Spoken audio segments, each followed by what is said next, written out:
नमस्कार, आप देख रहे हैं रफ्तार मीडिया। मैं आपके साथ प्रियंका मलिक हाजिर उत्तराखंड की तमाम छोटी बड़ी खबरें लेकर। खबरों का रुख करेंगे, लेकिन सबसे पहले एक नजर हेडलाइंस पर। उत्तराखंड में जिला पंचायत अध्यक्ष और ब्लॉक प्रमुख के चुनाव की बारी। बीजेपी और कांग्रेस के लिए निर्दलीय बिगाड़ सकते हैं खेल। सियासी दलों को बनानी होगी मजबूत रणनीति। देहरादून के दून अस्पताल में स्वास्थ्य व्यवस्थाओं को बेहतर करने की तैयारी। मरीजों और तीमारदारों से भरवाया जाएगा फीडबैक फॉर्म। सवाल, क्या इस पहल से सुधर पाएंगे हालात? उत्तराखंड में पहाड़ से मैदान तक दिखा मौसम का कहर। प्रदेश भर में भूस्खलन के कारण 70 सड़कें बंद। 5 अगस्त के लिए भी भारी बारिश का ऑरेंज अलर्ट। और हल्द्वानी में नकल माफिया गिरोह का भंडाफोड़। सरगना समेत 9 आरोपी गिरफ्तार। 6 अगस्त को होने वाली एसएससी परीक्षा में नकल कराने की थी योजना।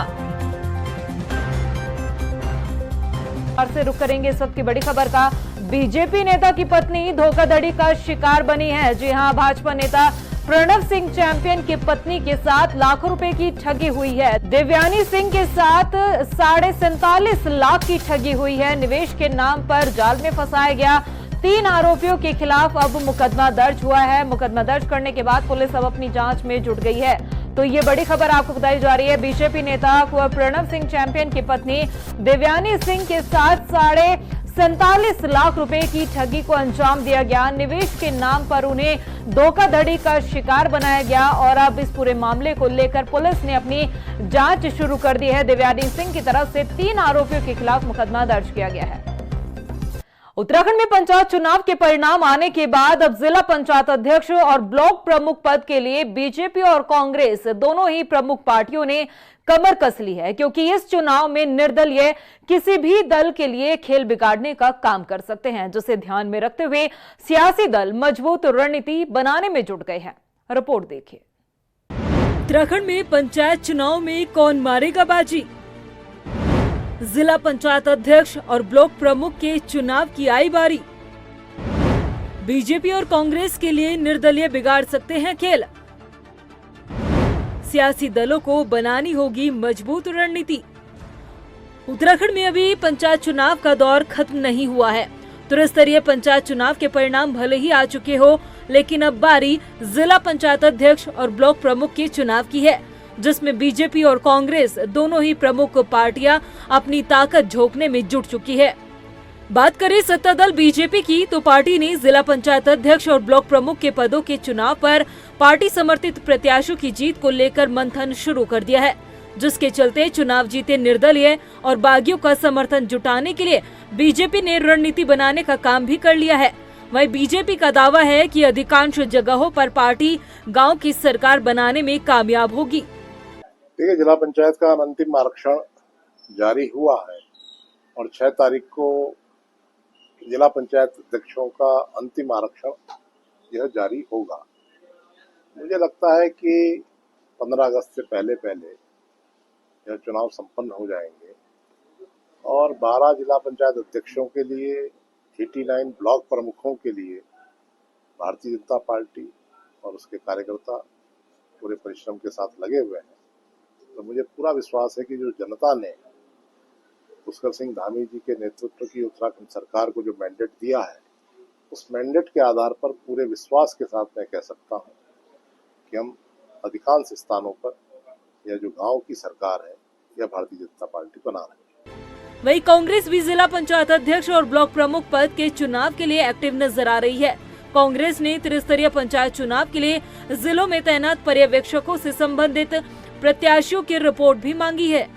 देखिए, जिला पंचायत और क्षेत्र पंचायतों के लिए हमारे पूरे राज्य के 12 जनपदों के लिए जो हमने प्रभारी तय किए थे, जो पर्यवेक्षक तय किए थे, उनको प्रदेश अध्यक्ष जी के निर्देश के अनुसार तमाम जनपदों में जाकर के तमाम वरिष्ठ नेता जो हमारे वहाँ के सांसद लड़े हुए, विधायक लड़े हुए, वर्तमान विधायक, पूर्व मंत्री, जिला अध्यक्ष और सबसे इम्पोर्टेंट जो लोग निर्वाचित होकर के जिला पंचायत के और क्षेत्र पंचायत के सदस्य चुन करके आए हैं, उनसे विचार विमर्श करके आपस में बातचीत करके क्षेत्र पंचायत प्रमुखों के लिए और जिला पंचायत अध्यक्ष के लिए पैनल्स तैयार करने के लिए कहा है। मैं समझता हूँ एक आध दिन में काम पूरा हो जाएगा और जैसे ही जिला पंचायत और क्षेत्र पंचायत के नोटिफिकेशन होगा चुनाव का, हम लोग अपने प्रत्याशियों का ऐलान कर देंगे। उत्तराखंड के 12 जिलों में 385 जिला पंचायत सदस्य जीत कर आए हैं, जिसमें अधिकांश सीटों पर बीजेपी ने बाजी मारी है। वहीं कांग्रेस ने भी अपना पूरा दमखम दिखाने का काम किया, लेकिन दबदबा निर्दलियों का रहा। ऐसे में अपना जिला अध्यक्ष बनवाने के लिए दोनों ही पार्टियों की नजर अब निर्दलीय जनप्रतिनिधियों पर टिकी हुई है।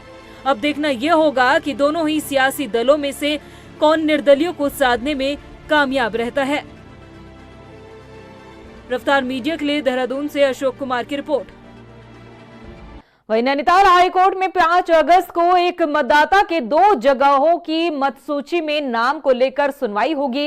याचिकाकर्ता शक्ति सिंह बर्तवाल ने दावा किया है कि प्रदेश में ऐसे 500 मतदाता है जिनका नाम शहरी क्षेत्र के साथ ग्रामीण क्षेत्रों में भी है। वहीं उन्होंने बताया कि कुछ प्रत्याशी ऐसे भी रहे जिन्होंने चुनाव जीत लिया है। उनका कहना है कि अब वो कोर्ट में पुरजोर तरीके से पैरवी करेंगे और नियमों के खिलाफ जीत कराए प्रत्याशियों के खिलाफ कार्रवाई की मांग की जाएगी। माननीय हाईकोर्ट में विजय नेगी हमारे अधिवक्ता हैं, उनके माध्यम से हमें सूचना मिली है कि मंगलवार को संभवतः इस प्रकरण में सुनवाई होगी, जिसके लिए हमने सभी जो दस्तावेज थे माननीय हाईकोर्ट के समक्ष प्रस्तुत हम सोमवार को कर रहे हैं। और ऐसे तमाम जो प्रत्याशियों के माध्यम से, शिकायतकर्ता के माध्यम से जिला निर्वाचन अधिकारी से अटेस्टेड होकर वेरीफाई कॉपी हम तक पहुंच रही है, हम उसे भी कोर्ट के संज्ञान में ला रहे हैं। और ऑलरेडी पहले भी हमने 15 जुलाई को 550 नामों की सूची माननीय राज्य निर्वाचन आयोग को सौंपी थी, जिस पर भी आज कार्रवाई नहीं हो पाई है। उत्तराखंड में स्वास्थ्य व्यवस्था की क्या कुछ स्थिति है, ये किसी से नहीं छिपी। कहीं डॉक्टर नहीं है तो कहीं संसाधन की कमी है। आए दिन इलाज के अभाव में कई जाने जाती है। यूं कहें कि इन अव्यवस्थाओं का खामियाजा सिर्फ और सिर्फ जनता को ही भुगतना पड़ता है। लेकिन बदहाल स्वास्थ्य सेवाओं को बेहतर करने के लिए अब कुछ जरूरी कदम उठाए जा रहे हैं। रिपोर्ट देखिए। उत्तराखंड में बदहाल स्वास्थ्य सुविधा, जनता को भुगतना पड़ रहा खामियाजा, कैसे सुधरेगी ये बिगड़ी व्यवस्था? क्या फीडबैक फॉर्म से हल होगी समस्या? उत्तराखंड में बदहाल स्वास्थ्य सुविधा किसी से छिपे नहीं है। प्रदेश में आए दिन स्वास्थ्य सुविधाओं के अभाव में होने वाली मौत के मामले सामने आते रहते हैं। इतना ही नहीं, कई जगहों पर मरीज को बेहतर इलाज के लिए शहरी क्षेत्रों का रुख करना पड़ता है, मगर यहाँ भी हालात जस के तस ही मिलते हैं। अस्पतालों में संसाधनों की कमी आपको यहाँ भी मिलेगी। कहीं डॉक्टर नहीं होते तो कहीं इलाज से जुड़े इक्विपमेंट की भारी कमी देखने को मिलती है। और इन सब का खामियाजा सिर्फ और सिर्फ आम जनता को ही भुगतना पड़ता है। न उनकी कोई सुनने वाला होता और न ही उनकी स्थिति को समझने वाला। लेकिन प्रदेश की राजधानी देहरादून में दून अस्पताल अब मरीजों और उनके तीमारदारों की इस समस्या का समाधान करने जा रहा है। उनकी सुनवाई के लिए और स्वास्थ्य सुविधाओं को और बेहतर बनाने के लिए अब आपसे फीडबैक फॉर्म भरवाया जाएगा। जी हां, देहरादून के दून मेडिकल कॉलेज अस्पताल में अब मरीजों को डिस्चार्ज के समय फीडबैक फॉर्म देने की व्यवस्था शुरू कर दी गई है। ये कदम अस्पताल की सेवाओं में सुधार और मरीजों के अनुभव को बेहतर बनाने के लिए उठाया गया है। फीडबैक फॉर्म के जरिए मरीज और उनके परिजन अस्पताल की सुविधा, चिकित्सा सेवा, स्टाफ के व्यवहार और दूसरे पहलुओं पर अपनी राय दे सकेंगे। पिछले दिनों काफ़ी लोगों से भी, इंटरनल सोर्सेज से भी, बाहर से भी पता चला, आप लोगों के माध्यम से भी पता चला कि मरीजों को कई जगह पे दिक्कत हो रही है। तो उसको इवेलुएट करके हमने एक फीडबैक फॉर्म की व्यवस्था की है, रादर एक रजिस्टर मेंटेन करने की व्यवस्था की है कि हर एक मरीज जो डिस्चार्ज होगा उससे हम उसके अनुभव लिखवाएंगे। और जो अच्छे हैं वो तो बहुत अच्छी बात है, जो ख़राब अनुभव हैं हम कोशिश करेंगे कि उनको ठीक किया जाए, ताकि आने वाले और मरीजों को उस तरह की परेशानी का सामना न करना पड़े। वहीं दून अस्पताल की इस पहल का तीमारदारों ने भी स्वागत किया है। अस्पताल में आने वाले तीमारदारों का कहना है कि फीडबैक फॉर्म के जरिए वो अपनी राय तो लिख सकेंगे, मगर उससे भी ज्यादा जरूरी है कि उस फीडबैक फॉर्म पर समय से कार्रवाई की जाए। देखो, बाकी तो डॉक्टर्स की अपनी समझ होती है, मरीज तो ऐसे आते ही हैं, अब जैसे उन्हें ठीक लगता है वैसे वो करते हैं, बस इसके ज़्यादा। फॉर्म को किस तरह से देखते हैं आप जो निकाला गया है? बस अच्छा ही होगा, जो सरकार जो कर रही है अच्छी ही कर रही होगी ना। हम ये चाहते हैं कि अगर हमें अच्छी सुविधा मिल रही है तो उस पर भी कार्रवाई की जाए, ये बहुत अच्छी सुविधा है, धन्यवाद करते हैं उस चीज़ का। और जिस पे गलत कार्रवाई हो रही है उस पर कार्रवाई करनी चाहिए। This is good step from government and I will appreciate it. और अच्छा है, इससे क्या बोलते हैं, लोगों को पता चलेगा और डॉक्टर्स भी देखेंगे कि उनका जो वो कर रहे हैं तो लोग उसको कैसे मतलब देख रहे हैं, उनके बिहेवियर को, उनके ट्रीटमेंट को। अच्छा है। लंबे समय से आ रही शिकायतों का अब दून अस्पताल प्रशासन ने संज्ञान लिया है। और वहीं हम बात करें तो अब एक मरीजों के डिस्चार्ज होने के बाद एक फीडबैक फॉर्म दिया जाएगा, जिसमें उनके द्वारा तमाम ऐसी चीज़ें भरी जाएंगी कि इलाज कैसा रहा, डॉक्टर का व्यवहार कैसा रहा और क्या सही समय पे उन्हें सही इलाज मिल पाया। और अब इस फीडबैक फॉर्म के ज़रिए जो अस्पताल प्रशासन है वो डॉक्टर्स पे और कर्मचारियों पे निगरानी रखेगा कि किस तरह का कार्य अब दून मेडिकल कॉलेज में हो रहा है। तो वहीं सीएमएस ने ये जानकारी देते हुए बताया है कि अब इससे आने वाले समय में मॉनिटरिंग हो सकेगी और किस तरह से दून मेडिकल कॉलेज कार्य कर रहा है उसमें और क्या सुधार लाने हैं, इस पर भी अब काम किया जाएगा। देहरादून से रफ्तार मीडिया के लिए मैं सुशांत सिंह। वहीं हरिद्वार के भादराबाद क्षेत्र में एक निजी अस्पताल की लापरवाही ने 2 परिवारों की खुशियों को मातम में बदल दिया। मां Ganga maternity and I care अस्पताल में डिलीवरी के दौरान 2 गर्भवती महिलाओं की मौत हो गई। परिजनों का आरोप है कि अस्पताल प्रशासन ने समय रहते न किसी वरिष्ठ विशेषज्ञ को बुलाया और न ही खुद सही से इलाज किया है। गुस्साए परिजनों ने जमकर मौके पर हंगामा भी काटा। उन्होंने खून चलाया तो खून बता यहाँ के इधर वाले बता रहे हैं कि खून थोड़ा रुक के आ रहा था, कभी बंद रहा था कभी रुक रहा था। तो उसके बाद उसको थोड़े तब पैन होने लगे, धीरे धीरे पैन होने लगे और सांस हटाने लगी। तो फिर इन्होंने धीरे धीरे उसको ऑक्सीजन दी, ऑक्सीजन से कुछ नहीं आया। तो इसने मेरे पास फ़ोन किया टीनू ने कि भाई ज़्यादा क्रिटिकल है कंडीशन, तो आप आ जाओ। तो हम यहाँ पे जैसे आए, देखा पड़ोस वाले जो थे इधर उधर बेड वाले, तो उन्होंने बताया कि भाई ये तो हो गई, ये तो अपना कंडा छुटाना चाह रहे कि नहीं तो ये तो हो गई भाई, इसका तो काम हो गया। फिर उसके औरत का मतलब मृत्यु हो गई। उसके थोड़ी देर बाद दूसरे उस पे साइड में थी, दूसरे बेड पे, उसकी भी कंडीशन ऐसी हुई। उसको बाहर ले गए हॉस्पिटल में, देखा क्या उसका आधे पौने घंटे बाद उसको लाए, वो भी मृत्यु घोषित हो गई। तो अभी क्या किस तरह की कार्रवाई की मांग कर रहे हैं आप लोग? कार्रवाई तो यह है, देखो हमें इंसाफ चाहिए बस। पहाड़ों की रानी मसूरी आने वाले पर्यटक जरा ध्यान दें, ये खबर आपके लिए है। अगर अब आप मसूरी आने का प्लान बना रहे हैं तो पहले आपको रजिस्ट्रेशन करवाना होगा। बाहरी राज्य से आने वाले पर्यटकों के लिए पर्यटन विभाग ने ये नई व्यवस्था लागू की है। रिपोर्ट देखिए। उत्तराखंड की हसीन वादियों और खुशनुमा मौसम का मजा लेने के लिए हजारों की संख्या में पर्यटक मसूरी पहुंचते हैं, लेकिन पर्यटकों की बढ़ती संख्या के कारण जाम जैसे हालात कहीं न कहीं शासन प्रशासन के लिए चुनौती बन रहे हैं, जिसे देखते हुए पर्यटन विभाग ने मसूरी में रजिस्ट्रेशन की व्यवस्था 1 अगस्त से लागू कर दी है। हालांकि इस तरह की व्यवस्था यहां सिर्फ 4 धाम यात्रा में आने वाले श्रद्धालुओं के लिए ही लागू है, लेकिन अब मसूरी में भी पर्यटकों के लिए इस नई व्यवस्था को लागू किया गया है, जिससे मसूरी में आने वाले पर्यटकों का सटीक आंकड़ा मिल सकेगा और बेहतर व्यवस्थाएं की जा सकेगी। रजिस्ट्रेशन की व्यवस्था सभी पर्यटकों की सुविधा के लिए भी है और उनकी सुरक्षा के लिए भी है, और मैं बार बार ये कहता रहा हूँ कि सुरक्षा हमारे लिए सर्वोच्च प्राथमिकता है। उसी को ध्यान में रखते हुए सभी प्रकार के प्रावधान किए जा रहे हैं, व्यवस्थित किया जा रहा है। चलिए आपको ग्राफिक्स के जरिए समझाते हैं कि कैसे आप अपना रजिस्ट्रेशन करा सकेंगे।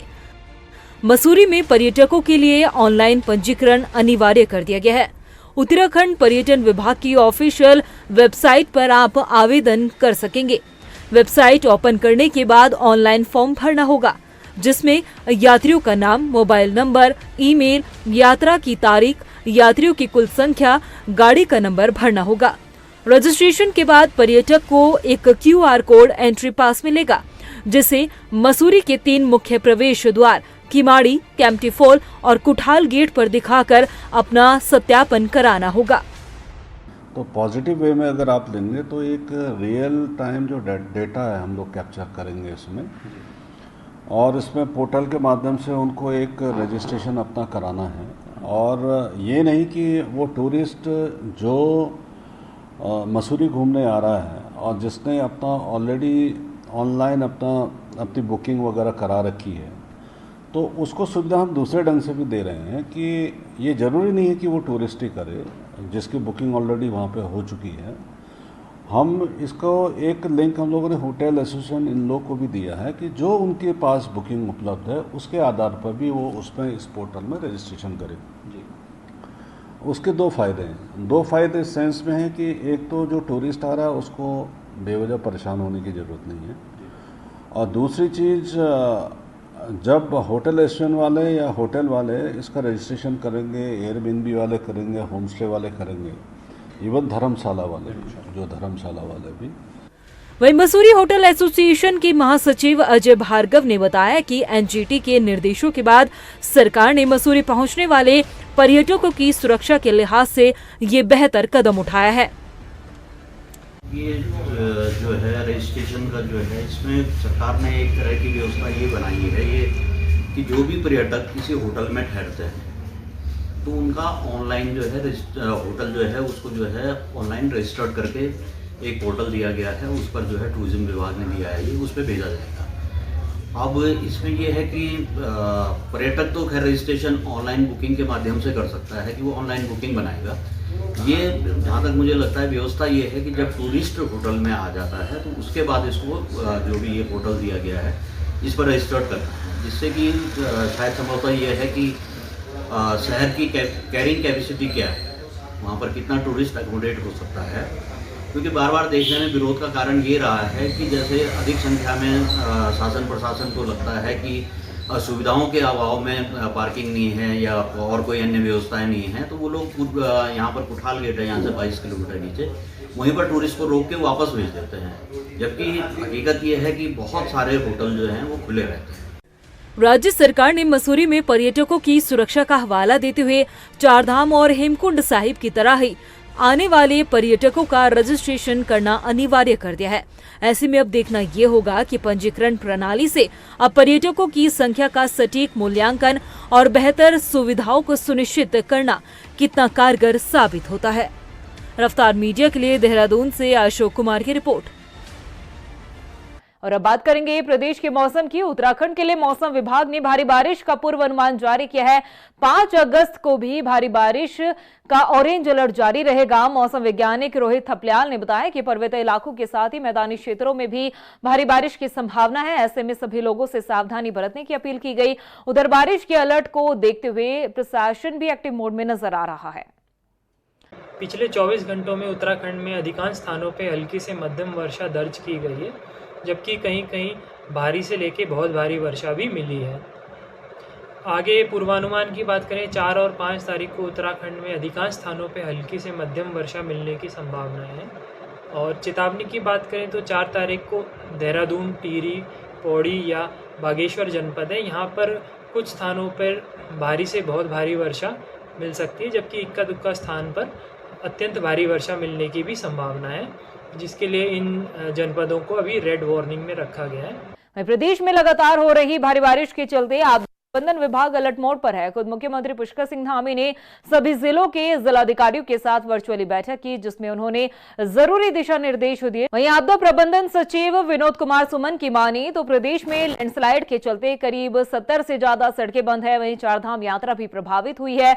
उन्होंने बताया कि इस मानसून सीजन में 14 से ज्यादा सड़कें बंद रही, जिनमें से 1300 से ज्यादा सड़कों को खोल दिया गया है। सड़कें लगभग हमारी 1400 के आसपास सड़कें बंद हुई हैं, जिसमें से 1300 से ज़्यादा सड़कों को खोल दिया गया है।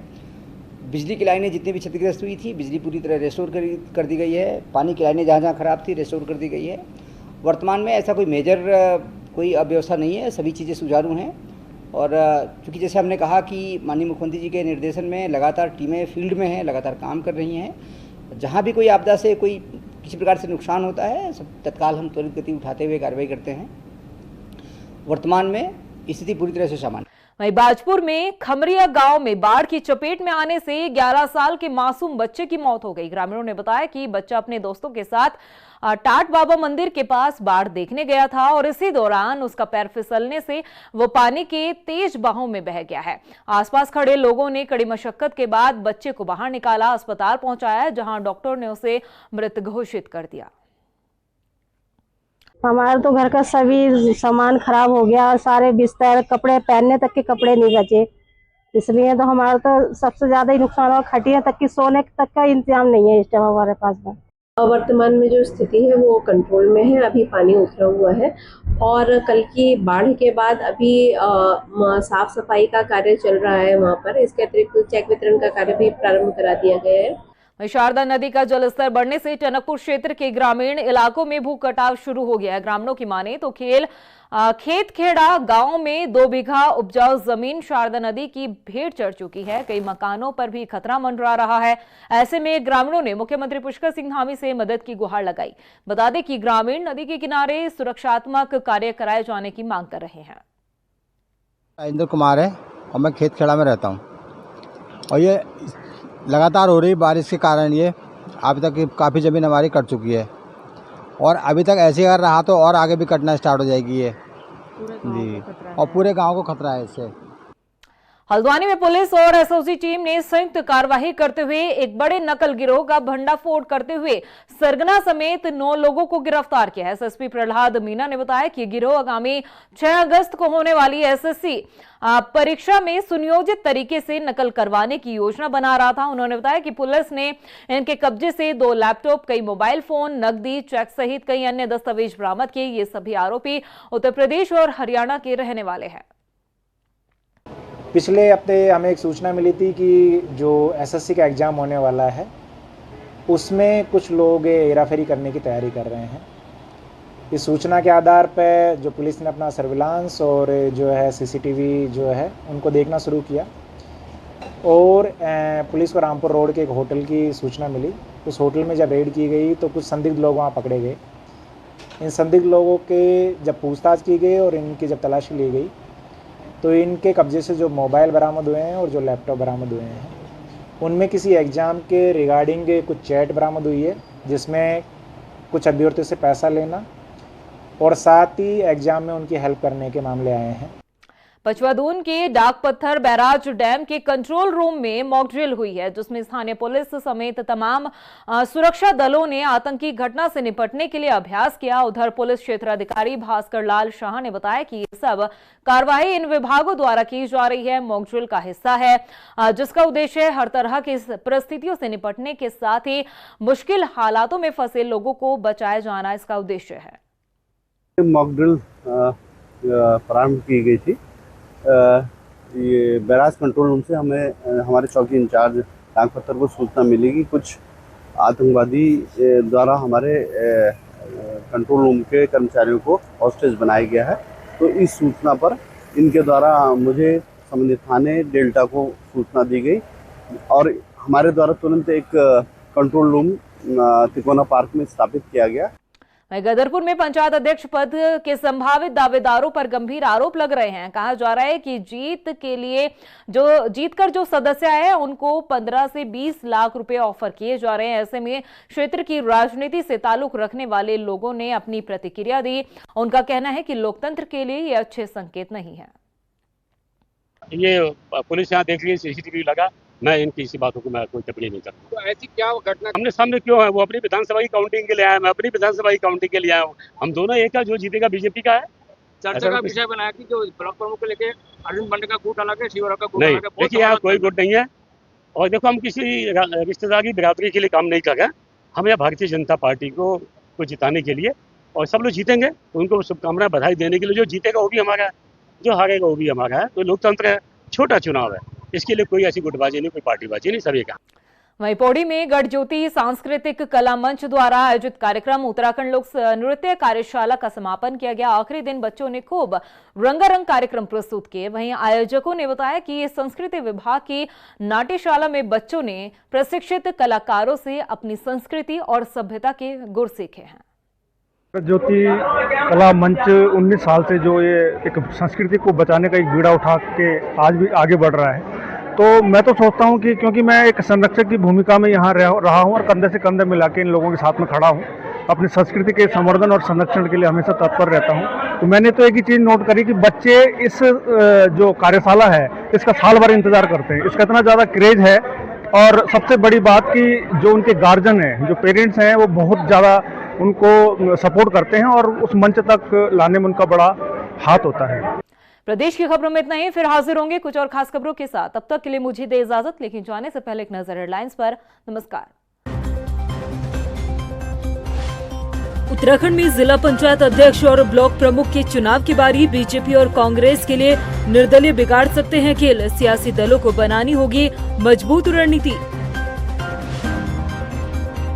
देहरादून के दून अस्पताल में स्वास्थ्य व्यवस्थाओं को बेहतर करने की तैयारी। मरीजों और तीमारदारों से भरवाया जाएगा फीडबैक फॉर्म। सवाल, क्या इस पहल से सुधर पाएंगे हालात?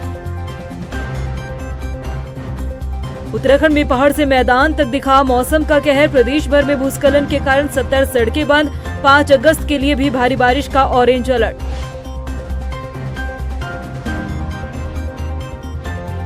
और हल्द्वानी में नकल माफिया गिरोह का भंडाफोड़। सरगना समेत 9 आरोपी गिरफ्तार। 6 अगस्त को होने वाली एसएससी परीक्षा में नकल कराने की थी योजना।